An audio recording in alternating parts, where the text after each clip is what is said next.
किस रूप में मैं साईं को पुकारूं, किस रूप में मैं बाबा को भजूं। मैं क्या करूं जो साईं की कृपा मुझ पर बरसने लगे। ऐसा कौन सा विधान करूं कि मेरे साईं खुश हो जाएं। ऐसा मैं क्या करूं कि मैं साईं का कृपा पात्र बन जाऊं। ऐसी ही भिन्न भिन्न प्रकार की बातें तुम्हारे मन में चलती रहती हैं। इन बातों से मन भटकाव की ओर बढ़ता है।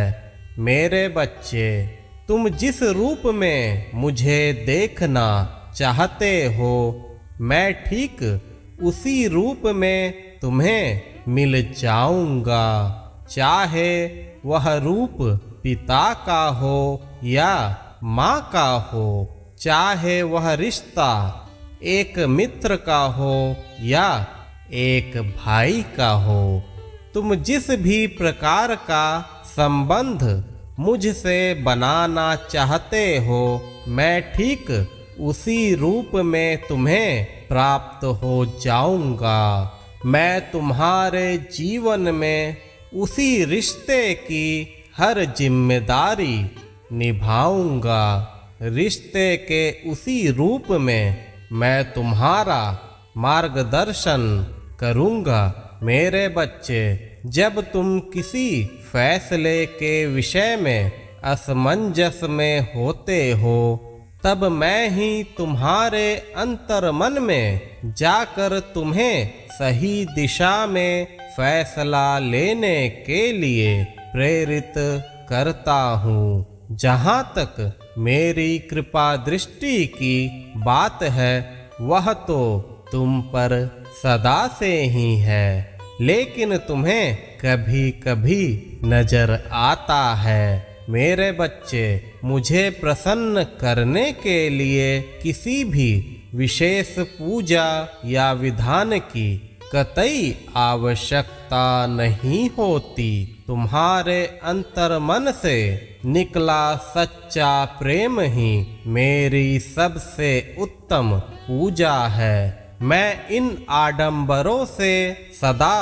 दूर रहता हूँ और अपने भक्तों को भी इनसे दूर रहने की प्रेरणा देता हूँ। मेरे बच्चे, तुम मुझे खुश करने के तरीके ढूंढ रहे हो।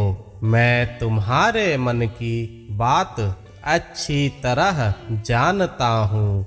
मेरे बच्चे, अगर मैं तुमसे खुश नहीं होता तो तुम्हें मेरा सानिध्य कैसे प्राप्त हो पाता। तुम्हारे मन में चल रहा भक्ति भाव कैसे उमड़ पाता। यह सिर्फ मेरी इच्छा से ही संभव है। बिना मेरी इच्छा के कोई भी मेरे समक्ष नहीं आ सकता। सच्चे भाव से ऐसे ही मुझे याद करो। यही मेरी प्रसन्नता का सबसे उत्तम कारण है। ज्यादा विधि विधान से बचो मेरे बच्चे। मैं जानता हूँ कि तुम्हारी एक इच्छा है जो तुम्हें ऐसा एहसास कराती है कि वह तो नामुमकिन है, पर इतना अवश्य याद रखना, तुम्हारे साईं के रहते कुछ भी नामुमकिन नहीं है। मेरे रहते सब मुमकिन है। मैं तुम्हारी वह इच्छा भी अवश्य पूर्ण करूँगा, लेकिन तुम्हें सबूरी रखनी होगी। उचित समय की प्रतीक्षा अवश्य करनी होगी। अपने साईं पर सब छोड़कर देखो। श्रद्धा और सबूरी से काम लो, फिर देखना नामुमकिन भी मुमकिन हो जाएगा। खुशियाँ ही खुशियाँ पाओगे। तुम्हारी उम्मीद से कहीं अधिक तुम्हें प्राप्त हो जाएगा।